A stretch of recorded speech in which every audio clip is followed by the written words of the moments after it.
Admission of a partnership में अगर new partner is unable to bring his share of goodwill in cash तो हम कैसे करेंगे। हेलो एवरीवन, आज मैं एक ऐसा ही इंटरेस्टिंग प्रॉब्लम लेके आई हूँ आपके लिए। आपके टेक्स्ट बुक में से पेज नंबर 162 पे जो प्रॉब्लम नंबर 3 है वो हम डिटेल में देखने वाले हैं। तो लेट्स गेट स्टार्टेड। देखिए स्क्रीन पे है आपके सामने, Vasu and Viraj share profits and losses in the ratio 3:2 respectively. This is their old ratio. Their balance sheet as on 31st March 2019 was as under. मतलब न्यू पार्टनर के आने से पहले वाला बैलेंस शीट हमें दिया गया है। आगे देखिए क्या लिखा है। They admit Hari into the partnership on 1/4/2019. The terms being that he shall have to bring in 60,000 as his capital for 1/4 share in future profits. तो उसका कैपिटल और प्रॉफिट्स का शेयर हमें दिया गया है। आगे देखिए क्या है। Value of goodwill of the firm is to be fixed at average profits for the last 3 years। यहाँ पे हमें गुडविल का कैलकुलेशन करना है, वो अभी हम देखेंगे।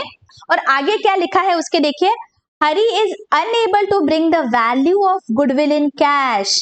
यहाँ पे न्यू पार्टनर जो है वो कैश में गुडविल नहीं ला पा रहा है, तो यहाँ पे क्या डिसाइड हुआ है, it is decided to raise the goodwill in the books of the accounts. तो ऐसे सिनेरियो में हम क्या करते हैं, जो भी टोटल वैल्यू आएगा गुडविल का, that we will distribute among the old partners in the old ratio. जो भी सारे ओल्ड पार्टनर्स है सबको हम ये गुडविल डिस्ट्रीब्यूट करेंगे। ऑलराइट, ऐसे सिनेरियोज में जहां पे भी गुडविल कैश में नहीं ला पाता है। ठीक है। थर्ड देखिए क्या दिया है, reserve for doubtful debts is to be created at 1500। तो मैं सन्ड्री डेटर्स के आगे स्टार कर लेती हूँ। Closing stock is to be valued at 22,500। तो स्टॉक के आगे भी star. Plant and building is to be depreciated by 5%। तो प्लांट और बिल्डिंग के आगे भी मैंने स्टार कर दिया। ठीक है। तो अभी हमें क्या करना है, क्या प्रिपेयर करना है, profit and loss adjustment, capital accounts and balance sheet of the new firm.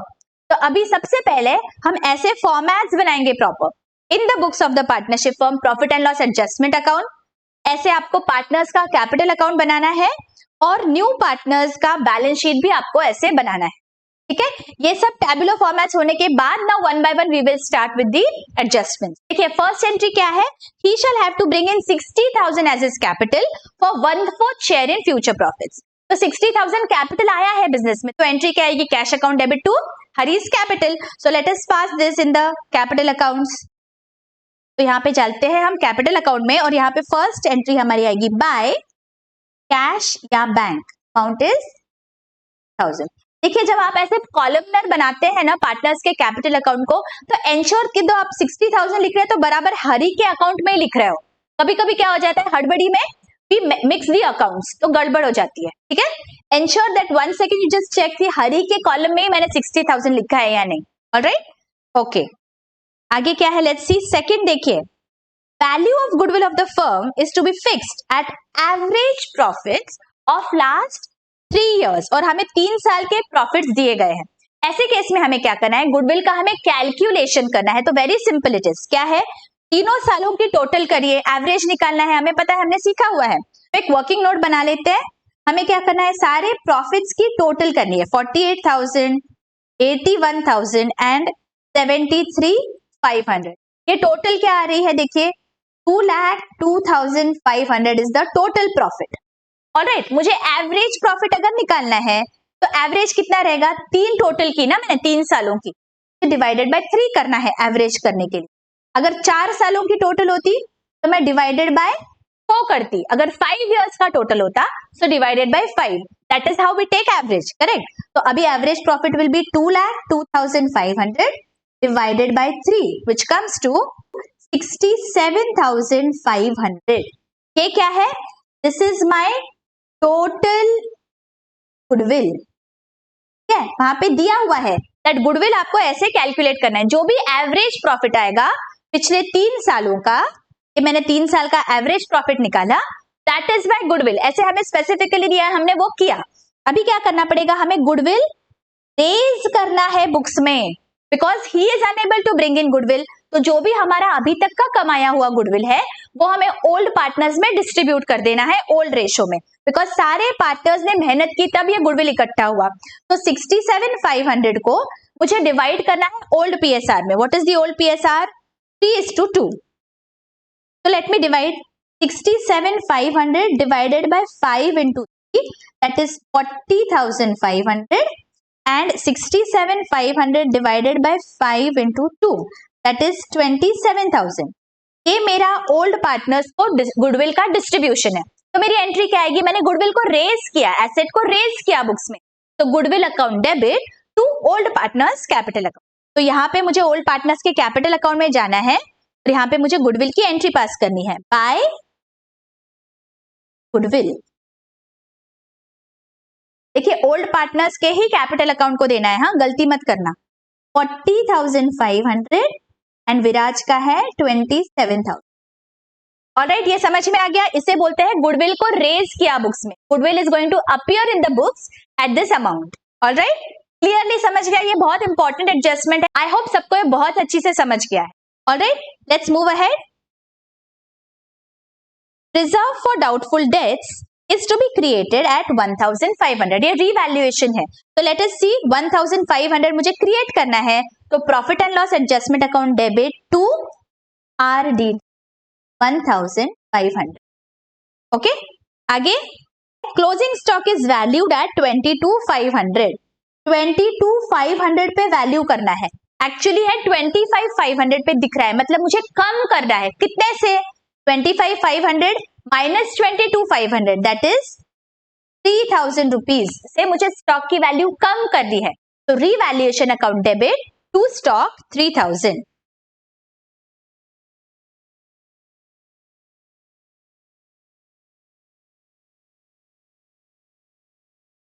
Okay, tick कर लेते हैं. आगे plant and machinery is to be depreciated by 5%. Plant and machinery कितने पे दिख रहा है? प्लांट इज एट 90,000 का 5%, दैट इज 4,500 से मुझे वैल्यू कम करनी है. तो मैं क्या करूंगी? Revaluation account debit to plant 4,500. Plant 4,500. आगे क्या है? बिल्डिंग है 36,000 पे, तो इसका 5% that is 1,800. Late me do that. Revaluation account debit to building 1,800. ठीक है, सारा रीवैल्यूएशन हो गया, कुछ बचा तो नहीं. ओके, अभी हमें क्या करना है? सारा जो भी दिया था वो तो हमने कर लिया. अभी वन बाय वन हमें अकाउंट्स क्लोज करने हैं. तो मैं P&L एडजस्टमेंट जो है वो पहले क्लोज करूंगी. देखिए सारे डेबिट है, क्रेडिट में कुछ है ही नहीं, इसका मतलब यहाँ पे लॉस आने वाला है. Here I am going to write by loss transferred to जो भी ओल्ड पार्टनर्स है. कौन है? वसु एंड विराज. आज क्या टोटल कितनी आ रही है? देखिए डेबिट साइड की टोटल आ रही है 10,800.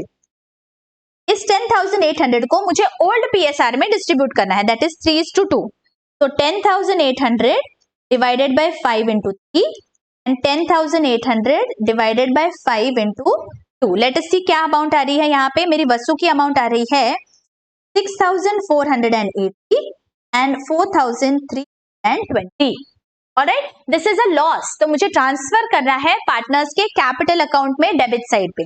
यहाँ पे I am going to transfer to profit and loss adjustment.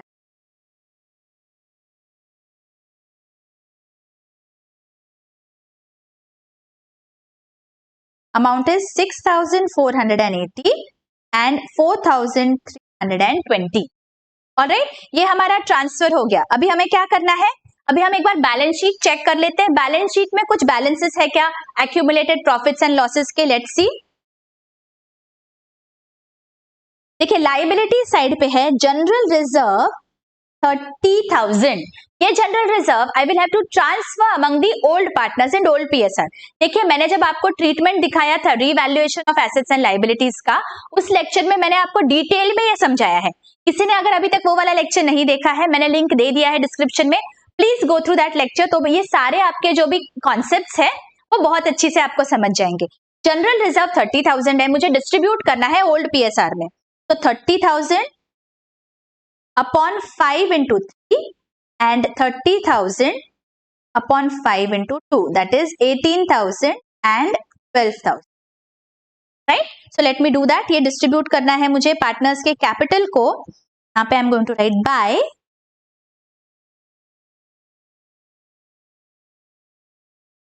General reserve. जो भी एक्यूमुलेटेड प्रॉफिट्स या लॉसेस होते हैं at the time of admission हम ओल्ड पार्टनर्स में डिस्ट्रीब्यूट कर देते हैं. ठीक है, अभी क्या बचा? और कुछ है क्या बैलेंस शीट में? Nothing else is there. अभी जो ओपनिंग बैलेंसेस है पार्टनर्स के, let us write those. 1,08,000 and 72,000. Let's write it here. By balance brought down 1,08,000. ठीक है, देखो अभी सब हो गया क्या? कुछ बचा तो नहीं? अभी क्या करना है? अभी मुझे पार्टनर्स के कैपिटल अकाउंट को क्लोज करना है. तो let me do that. Let me take the totals of credit and debit side.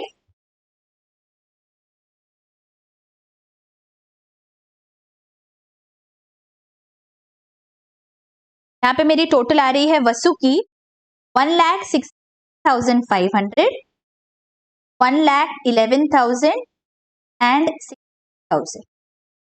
ये जो अमाउंट्स है ये मैं लिख लेती हूँ यहाँ पे टोटल्स में, और इसमें से मैं जब डेबिट साइड का अमाउंट डिडक्ट करूंगी जो बचेगा that is the balance of capital accounts. तो लेट्स सी क्या आ रहा है बैलेंस यहाँ पे. Balance carried down. हरी का तो पूरा 60,000 आएगा. वसु का 1,66,500 minus 6,480. Amount is 1,60,020. And for Viraj 1,11,000 minus 4,320 that is 1,06,180. Okay, ये आ गया. अभी क्या करना है? अभी बस बैलेंस शीट बनाना है हमें. तो let us prepare the balance sheet. Balance sheet में हमें क्या करना है? Let us write asset side first. Cash at bank है 750. तो कैश का कितना वैल्यू है? Let us see. Let us make another working note. Opening balance है 750, राइट? और क्या लाया है बिजनेस में? बिजनेस में 60,000 का कैपिटल आया है, तो 60,000 मैंने ऐड कर दिया. और कुछ आया है कैश या बैंक में जो अफेक्ट होगा? Nothing else. तो टोटल कितना है हमारा cash? 60,750. This is going to appear in my balance sheet on the asset side. So let me write this. Cash at bank 60,700. Okay, आगे क्या है? डेटर्स है 66,750 पे. डेटर्स के आगे स्टार है, मुझे इनर कॉलम में लिखने पड़ेंगे 1,750 debtors. There is some revaluation. Let us see क्या है वो. 1,500 है, तो 1,500 माइनस करेंगे हम SRDD. अमाउंट कितनी आ रही है? 65,200. ओके, आगे क्या है? स्टॉक है 25,500 पे. स्टॉक लिख देंगे यहाँ पे एसेट साइड पे इनर कॉलम में 25,500. What is the revaluation? Let's see. Stock को भी हमने क्रेडिट किया है 3,000, तो मुझे माइनस करना पड़ेगा यहाँ पे लेस डेप्रिसिएशन.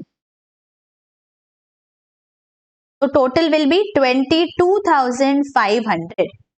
ओके, आगे इन्वेस्टमेंट है 36,000. इन्वेस्टमेंट के आगे कोई भी स्टार नहीं है, तो वैसे की वैसे अमाउंट लिख लेनी है मुझे. इन्वेस्टमेंट 36,000. ऑलराइट, आगे क्या है? Let's C. प्लांट है 90,000 पे, तो प्लांट के आगे देयर इज अ स्टार, तो मैं इनर कॉलम में लिखूंगी प्लांट की अमाउंट 90,000. और क्या है रीवैल्यूएशन में? Let's see. प्लांट को क्रेडिट किया है 4,500 से, तो मुझे माइनस करना पड़ेगा less depreciation 4,500. Outer column 85,500. Correct. आगे क्या है? Let's C. बिल्डिंग है 36,000 पे, तो बिल्डिंग के आगे भी स्टार है, तो मैं इनर कॉलम में बिल्डिंग लिखूंगी।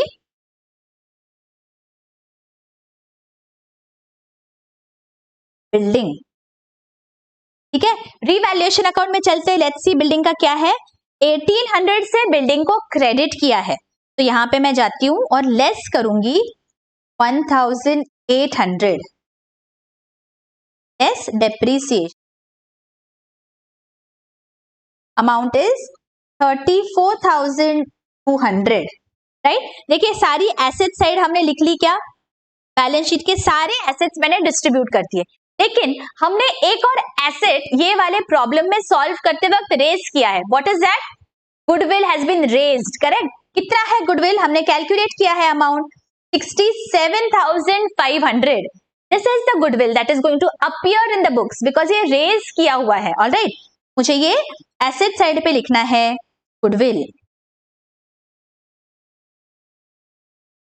67,500। इट इज वेरी इंपॉर्टेंट, ये भूलना मत लिखने के लिए। We have already raised it, तो मुझे अभी लिखना पड़ेगा, ओके, बिकॉज उसका डेबिट बैलेंस दिख रहा है मेरे बुक्स में, करेक्ट। अभी लाइबिलिटी साइड पे क्या है, लेट्स सी। सन्ड्री क्रेडिटर्स है 45,000 के, late me write them. Creditors 45,000, और अभी क्या बचा? अभी कैपिटल अकाउंट्स लिखने हैं मुझे पार्टनर्स के।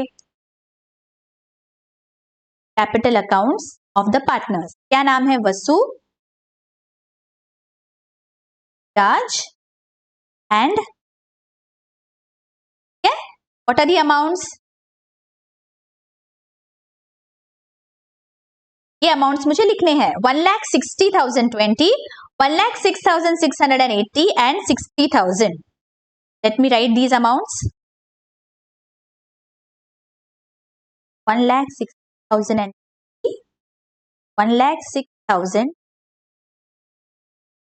टोटल 3,20,700। ओके, अभी हमने सारे अमाउंट्स डिस्ट्रीब्यूट कर दिए हैं, सब कुछ लिख दिया है बैलेंस शीट में। अभी क्या करना है? मुझे बस बैलेंस शीट की टोटल करनी है, सो let us do that. Assets और लाइबिलिटीज साइड की टोटल करते हैं। मेरी लाइबिलिटी साइड की टोटल आ रही है 3,71,700 और एसेट साइड की भी मेरी टोटल आ रही है 3,71,700। हमारा बैलेंस शीट अच्छी से टैली हो गया है। We deserve a pat on the back, ठीक है। अगर बहुत अच्छी से समझ गया है बच्चों, do hit the like button, do comment, so मेरा मोटिवेशन बना रहता है ऐसे ही आपके लिए इंटरेस्टिंग प्रॉब्लम्स लेके आने का। तो आई होप ये वाला एडजस्टमेंट आपको बहुत अच्छी से समझ गया है, जहां पे partner will not bring in his share of goodwill in cash, वहां पे हमें गुडविल रेज करना है बुक्स में। और अगर बैलेंस शीट हम बना रहे हैं, we have to remember that वो गुडविल हमें बैलेंस शीट के एसेट साइड पे भी याद से लिखना है। यहाँ पे हमने और एक एडिशनल चीज देखी है, जहां पे हमें गुडविल एवरेज प्रॉफिट मेथड से कैलकुलेट किया। सारे ईयर्स का प्रॉफिट हमने पहले ऐड किया और जितने भी ईयर्स थे उससे हमने डिवाइड किया है। देखिए ये हमारे वर्किंग नोट में, उससे हमने डिवाइड किया and then we got the goodwill का अमाउंट, ठीक है। I hope everything is clearly understood. अगर कोई भी डाउट है please feel free to ask me in the comment section. अभी मिलती हूं मैं आपको अगले लेक्चर में, जहां पे मैं अगला ऐसा ही इंटरेस्टिंग प्रॉब्लम लेके आऊंगी। Till then take care, bye bye.